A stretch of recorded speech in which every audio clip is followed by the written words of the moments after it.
নমস্কার বন্ধুরা, আমি কিষান আর এটা হচ্ছে আমার ঘর, আমার মুদিখানা দোকান না।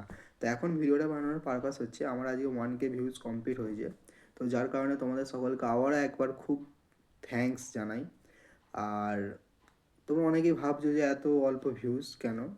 তো আমার কাছে সবথেকে বড় কথা যে 1K ভিউজ কমপ্লিট হয়েছে, সেটা আমার একটা সাফল্য। আর এটার জন্য পুরো সম্পূর্ণভাবে দায়ী তোমরা। তোমরা আমাকে খুব সাপোর্ট করেছো, আবারও একবার ধন্যবাদ, থ্যাঙ্কস।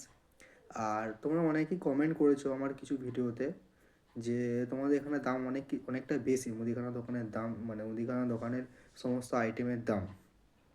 দেখো, এটা পুরোপুরি ডিপেন্ড করছে ট্রান্সপোর্টেশনের ওপর, মানে মেন যেখানে উৎপাদন হচ্ছে সেখান থেকে ট্রান্সপোর্টেশন চার্জটা কতটা লাগছে তার ওপর দাম নির্ধারিত করা হয়।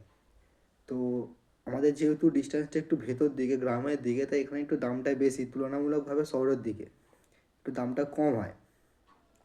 তাই আমাদের দিকে আমরা যেরকমভাবে পাইকারি দোকানদার থেকে কিনি, সেরকমভাবে আমরা খুচরো বিক্রেতারা বিক্রি করি। তো এর ওপর অনেকটা দাম নির্ভর করছে, প্রফিট মার্জিনটা আমাদেরকে কমই রাখতে হয়, কেন কম্পিটিশনের ওপর নির্ভর করছে মার্কেটটা, নাহলে খদ্দের হবে না। তো তোমরা যদি আরও এরকমভাবে কোনো হেল্প করতে চাও আমাকে করতে পারো, যে কোথায় থেকে কিনলে বা কীভাবে দোকানটাকে আরও গ্রো করতে পারবো।